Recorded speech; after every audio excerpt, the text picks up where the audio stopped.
Parks and Rec Department is doing its annual inspection for an invasive species killing thousands of trees. Workers are looking for the emerald ash borer, a destructive bug invading states across the upper Midwest. KIMT News 3's Jeremiah Wilcox went along with the inspectors who work to protect the city's trees. A good chance we might lose most of our ash tree if we don't inject them. City workers like Adrian Gunta are looking for this insect called the emerald ash borer, or EAB. It's a beetle native to Asia, but made its way to Michigan, then here to Minnesota. The larva uses the tree as a life source, ultimately starving the tree. If the tree would not be treated, the tree will decline and eventually die.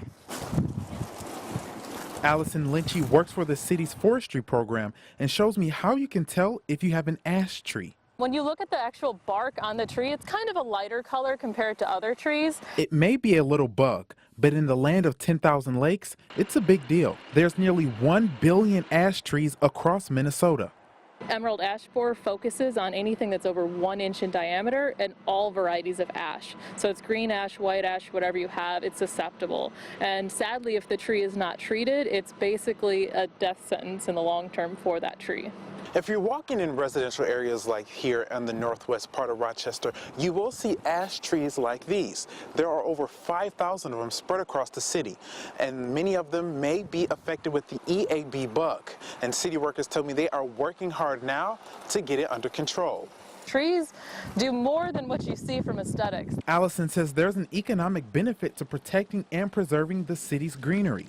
Think of how much water this tree uses a year, which is preventing from going into the sewer system, which is reducing the impact on our sewer system, which is saving the cost of having to extend and build our sewers. A sure sign that your tree is infected is if there's heavy woodpecker activity around the tree.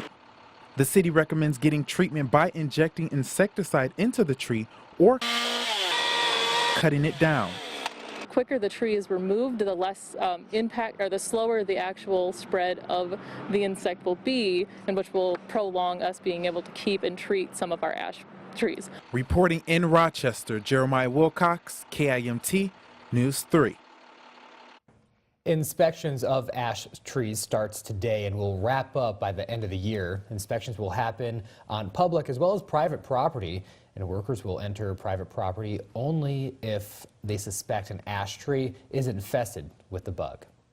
Coming up next, if you do